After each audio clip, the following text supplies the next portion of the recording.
Hi, everybody. Welcome to the October 21st, 2016 edition of Colorado Inside Out. I'm your host, Dominic Dezzutti. Thank you very much for joining us. Let's get a quick take on Secretary of State spokesperson Lynn Bartels right here in Colorado, getting national run on Twitter with her answer to Donald Trump's claim that the election is rigged. Her response included the line, "I can go on Twitter and say I'm a supermodel, but it doesn't make it true." Patty Calhoun from Westward, a classic Bartels line. I'd love to see it get national attention. Well, and it was a sensible line, too, because it is just not that easy to rig the election, as Lynn went on to say. You know, the 64 counties, the clerks there are in charge of it. It is not one cabal, headed by a Republican, of course, that is going to rig this election. David Copel from the Independence Institute and DU Law School. It seemed like a perfect response. Both had just the right amount of snark and the right amount of backing from somebody who's speaking for the Secretary of State, a Republican from Colorado. If Lynn Bartels were the Republican nominee for president, she would be winning this election in a landslide. Trump's the only person probably in the United States who could lose to Hillary Clinton in a landslide. Secretary of State Williams and his communications person, Lynn Bartels, continue to work hard to defend and affirm the legitimacy of the fair system of free elections, whereas Trump and Hillary have been doing everything they can in their own various ways to undermine the legitimacy of our system of government. Mm-hmm. Eric Sonnen, political analyst, you're not too shabby on Twitter yourself, so what'd you think of what we saw from Ms. Bartels? Well, what I really like is that even though Lynn left journalism, left this table, went into the bureaucracy, she has not lost her touch. Mm-hmm. She has not lost her bite. That is great. Donald Trump can tweet at 3 in the morning that I'm going to be the next president of the United States. Also doesn't make it true. Rounding out the panel, Ben Gelt, public affairs consultant. What'd you think of the national run that Lynn got with her tweet? Always love when Lynn gets good pub. She's such a terrific lady. And if she says something, I believe it. So she better be careful. Hear, hear. Wednesday's final presidential debate failed to reset any significant part of the campaign, with the exception of Donald Trump's refusal to say if he would accept the results on Election Day. On Thursday, Trump did say he would accept the results if he wins. Patty, I'm not sure if I expected anything really different from this debate. I think folks may have tuned into just the same way they would drive slow past a car wreck or a train wreck, but it didn't seem that anything really reset. It was more of the same. Perhaps I'm being jaded. What did you think? Well, we didn't have the entertaining Trump like the shark going around Hillary that we did in the second debate. So I kind of missed that. I watched it at Regis with students. A shout out to them. It was a great event. And they were tweeting through the whole thing as we were watching, putting memes up, which were much more entertaining than the debate itself.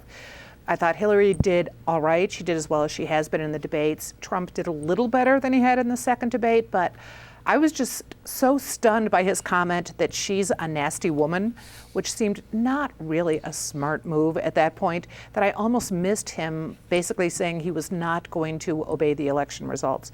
His comeback yesterday was kind of funny, but still, it is worrisome when one of the candidates for president of the United States is basically saying he is not going to accept what the electorate decides.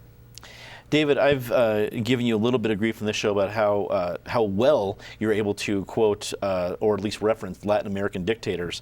But when I heard I'm not going to accept the results of the election, it made me think of Latin American dictators. Like David's being very prescient on this issue.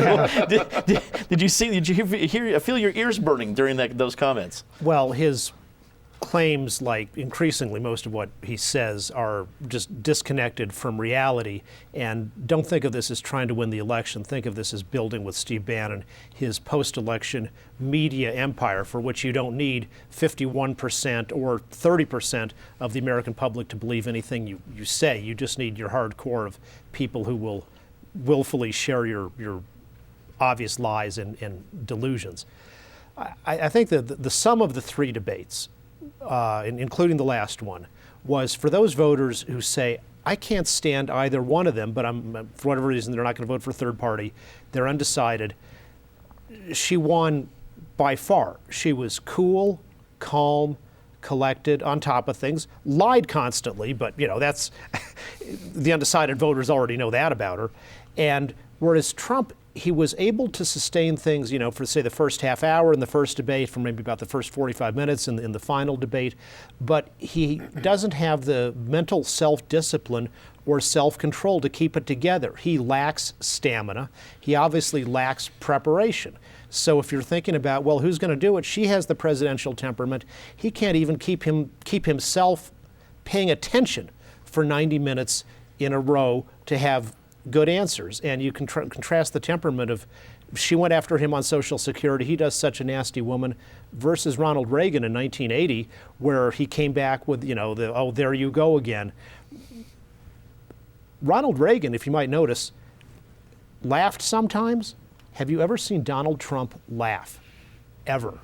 I wonder what particular mental illness that is related to in him.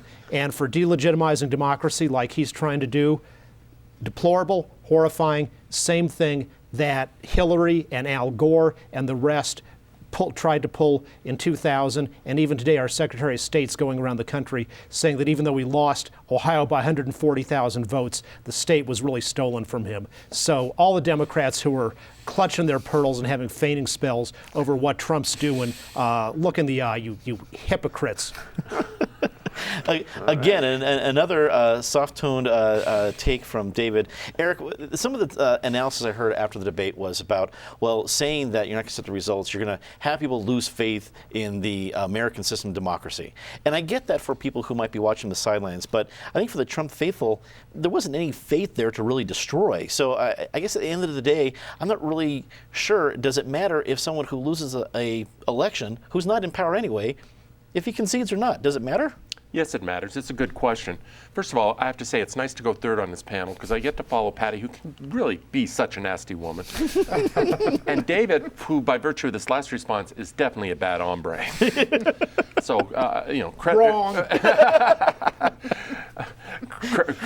credit to both of them.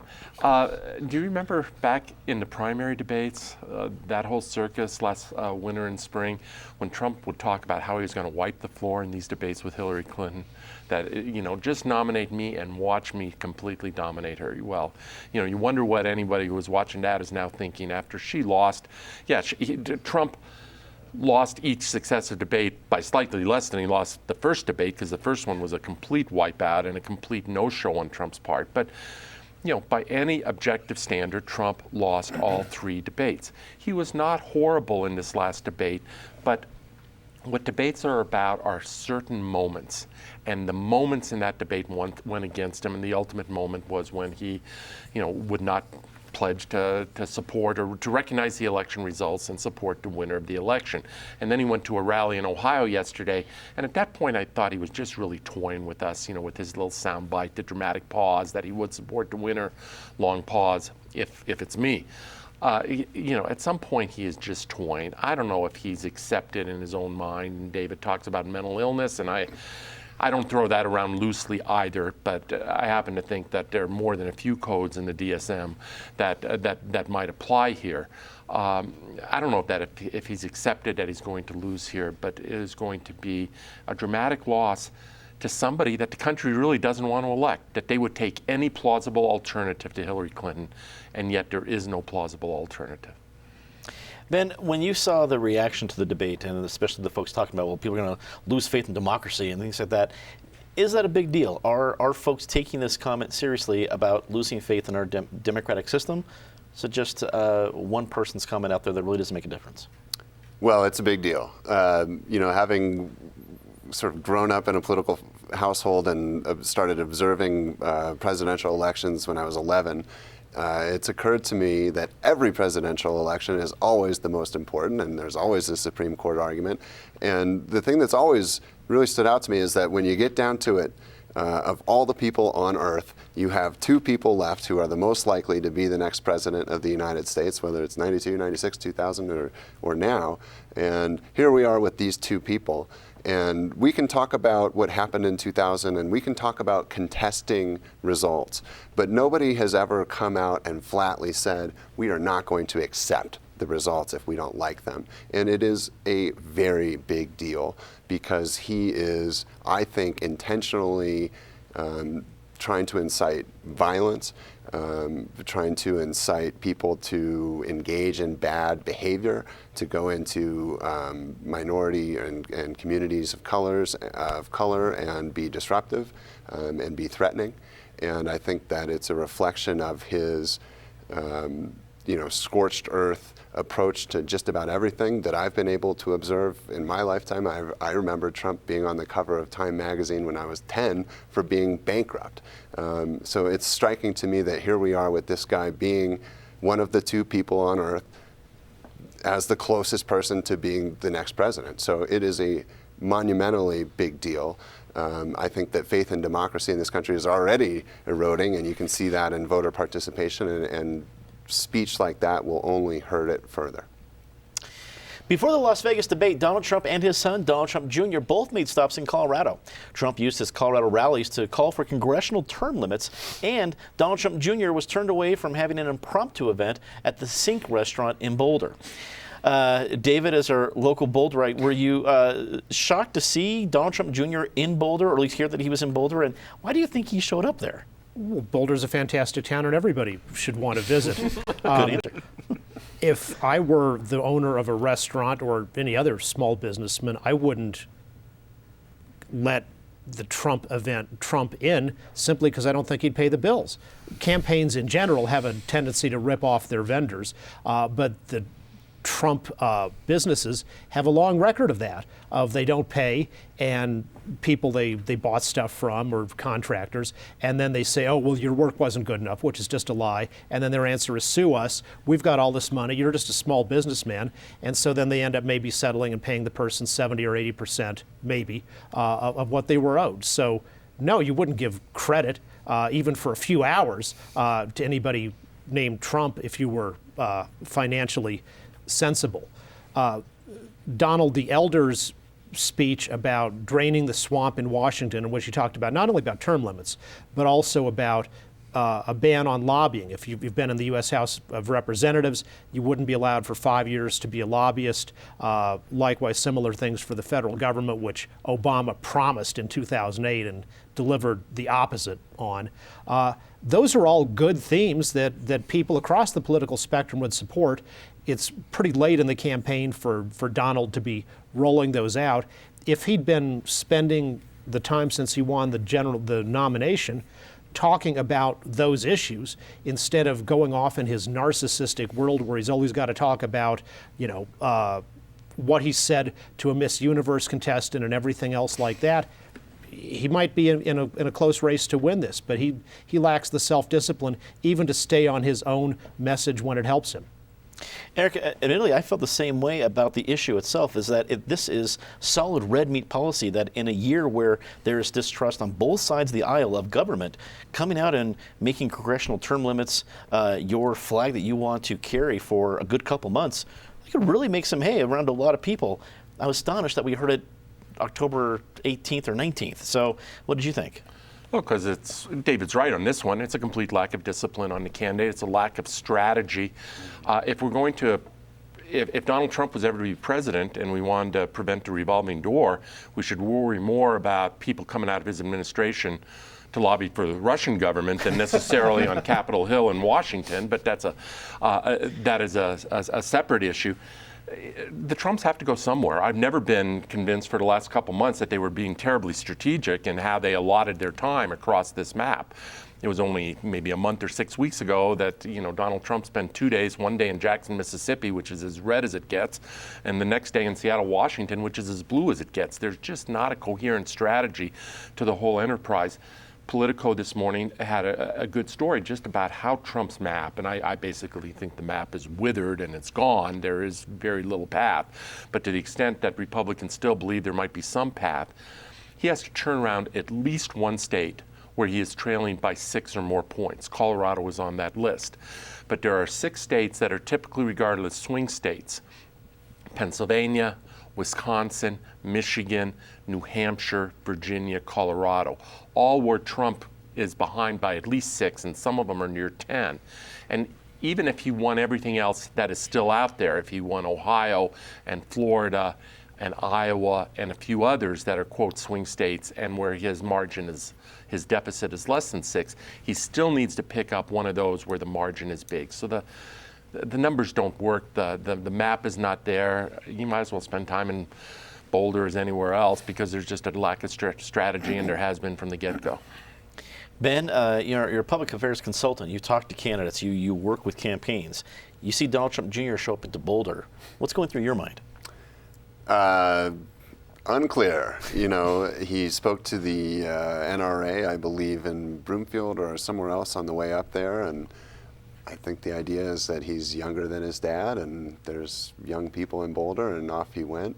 I agree with everybody else. I think the campaign is grasping at straws and flailing around. I think that they're trying to do whatever they can to position themselves for whatever's next, and frankly, you can see the desperation and not accepting the results, telling people to go watch the polls and stand vigil over the process. I mean, they're desperate. Patty, were you surprised not to hear about the whole congressional term limits actual policy points earlier? Well, I was surprised to actually hear something sensible from him, and it was interesting because he was back in Colorado Springs, where he had earlier dissed the fire marshal, and before that had complained about how Colorado's system was so rigged. And he went back very quickly to the rigged system after actually talking about a couple themes that people would have cared about. And it's not just, of course, our election system that's rigged, it's the media. And what is so astonishing to me is that Donald Trump never recognizes that he is completely a creature of the media. If Donald Trump had not been on television, if he had not been on The Apprentice, he would not be a candidate for president right now. He would just be some business guy who'd gone bankrupt 6 times. But it's because of the entertainment media that this man looked credible enough to enough people that he became the Republican candidate. As for his son, the media came back to bite him too. Another mysterious tape showed up that had Donald Trump Jr. making jokes about the Aurora shootings shortly afterwards, giving 2 thumbs up to a radio host. Yeah. As mail-in ballots go out this week throughout Colorado, the races have gone into high gear. Daryl Glenn has made an appearance on the airwaves, getting a sudden influx of funds, as have other down-ballot races, including the opponents of the medical aid and dying issue and some state Senate races. Eric, so admittedly, when I was in high school, even in college, I was that guy cramming for the test the hour before the thing, thinking it was going to make a difference or even at least help. With these campaigns, picking the week, only really the week that ballots go out to campaign, does it make a real difference, or have too many people made up their minds before the ballots come out? Yeah, the week before the ballots go out, Dominic, is the week where you reach your crescendo. It's not the week where you start. You've started for weeks and months beforehand. I challenge your question. The question said that Daryl Glenn's campaign is in high gear. I do not call it when you shift from first to second on a 5-speed.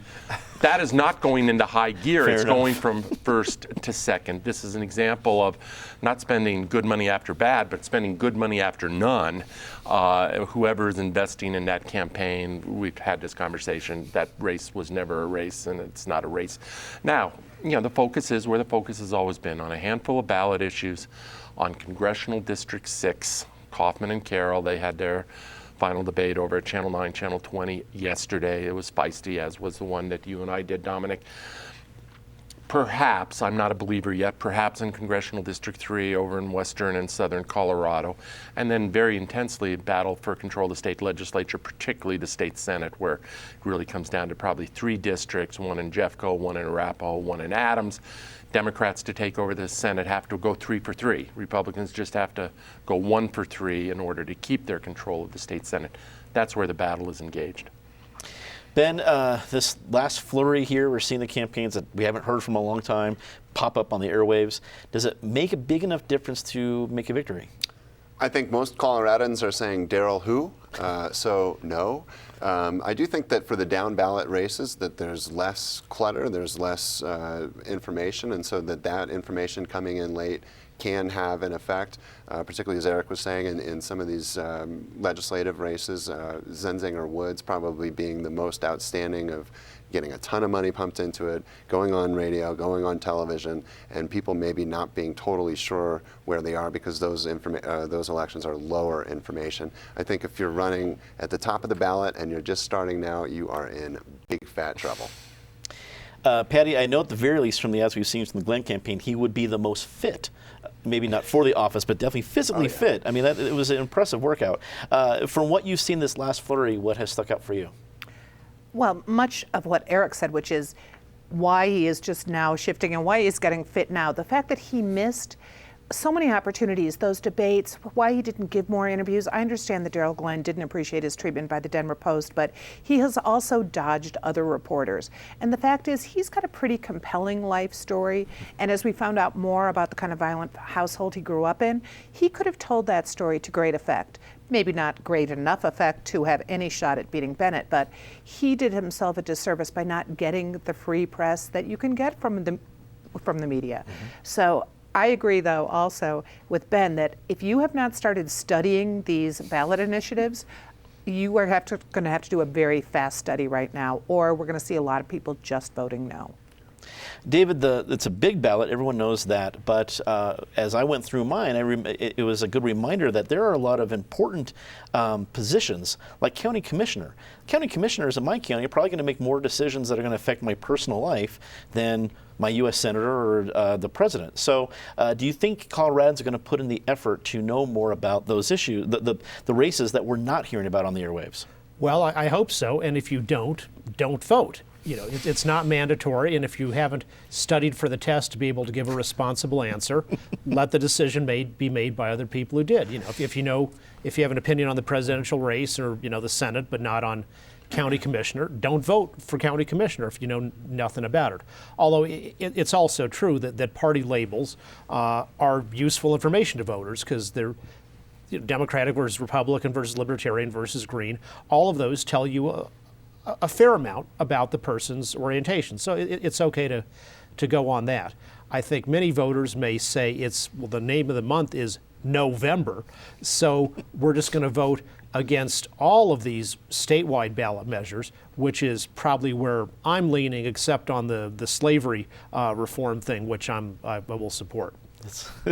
So we shouldn't have any loopholes to allow slavery in our Constitution, which we've never had any problem with that in Colorado, but in the former slave states, that loophole allowing penal servitude was actually used to create de facto slavery through a convict labor system that was which exploited black people. Yeah.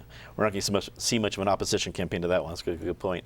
It's time for Disgrace of the Week, and as always, Ms. Calhoun, please start us off. Well, first I have to point out, David, that you do work here for free. So that is a certain form of indentured servitude. That's true. All right, disgrace. There are so many this week, but I am going to go with Wayne McDonald, the disgraced former employee of the city, a crony of the mayor's who got a job he never should have gotten, then was accused of harassing a police officer on security detail, was ultimately let go by the city, and now is getting a settlement from the city. That is really a disgrace. David. Venezuela, which has now become overtly what it's been in practice for 20 years, which is a socialist dictatorship. Their Supreme Court, which is all appointees of the dictators, Chavez and Maduro, always rules for the government, nixed the referendum according to the Constitution, by which people were putting a recall of the dictator Maduro on the ballot. You can't take your democracy for granted. Venezuela was a democracy for many decades, and in a couple decades, the socialists have wiped it out. Eric. It seems we have a bit of time, Dominic, so let me do a quick twofer. First of all, for any political junkies like myself who tuned in last night, Thursday night, to the Al Smith dinner for Catholic Charities in New York City, what a sad show. It really shows the smallness of these two candidates. If you've looked at it in past years, the presidential candidates show up, there's some camaraderie. The humor is self-deprecating humor. It's aimed at yourself. It's not aimed at the other guy. Trump completely missed the mark last night to the extent that the audience was booing him and he didn't even know he'd lost the room. Hillary was not as bad, but she missed the mark as well. Switch subjects really quickly. Wells Fargo, that scandal continues to get worse. They've now lost their Better Business Bureau accreditation. That is a statement. There are stories about recrimination against whistleblowers, and yet the CEO is walking off with a payday of $133 million. And if that wasn't good enough to pay for Ubers, he also has a driver, courtesy of Wells Fargo, for the next few years. It is a scandal. Ben. I'll use this to say something nice, but shame on Donald Trump for saying he won't accept the election results, and praise to our Secretary of State, Wayne Williams, and his spokesperson, Lynn Bartels, for saying, that the idea of American voter fraud and corrupt elections is a myth, which it is. So. And we have a disgrace of the week from one of our viewers. Jeffrey Knapp tweeted in his disgrace of the week is that Hillary Clinton and her ilk expect privacy using email, especially for classified email. Let's get to say something nice about somebody. Patty. Well, I'm going with another settlement, this one by the city of Trinidad, which doesn't have money to spare, but they had a sting operation that was so incompetent 3 years ago, hauled in all these people, no charges were ever wound up holding up. 46 people, meanwhile, were damaged by it. Two settlements just came down, $700,000 for some of these people. David. The voters who are turning away from the basket of deplorables and at least taking a moral stand and for the future of our country to vote for somebody else. Evan McMullin, the independent conservative candidate, is now leading in the polls in Utah, and he's in second place in Idaho. And likewise, Gary Johnson and other candidates offer people at least a chance to say, we don't all go along with this rigged system of two horrible candidates. Be interesting to see a different color on election night on those on that map. Eric. Wonder what color they will go with here. That will be interesting. Not totally unrelated to David, the never-Trumpers in the Republican Party, and there's groups of politicians and conservative intellectuals who for months and months have said they would never go with Trump. They were subject to a lot of criticism and a lot of attack from their peers. They are looking better all the time. Ben. I know this was covered last week, but I wanted to say something nice about Alan Salazar, who is the new chief of staff for the mayor of Denver. I think he's a tremendous addition for the city and maybe the best hire in the history of this administration. It continues the unanimous feeling we had felt the same way last week. That's all the time we had tonight. Thanks for tuning in. Stick around tonight for Colorado Decides at 9 p.m. We'll take a look at the Denver DA race and Amendment 72, the proposed tobacco tax increase. You can also catch CIO and all of our debate programs on iTunes, so be sure to check out our podcast. And for everyone here at Colorado Public Television, I'm Dominic Dezzutti. Thanks for watching. Good night.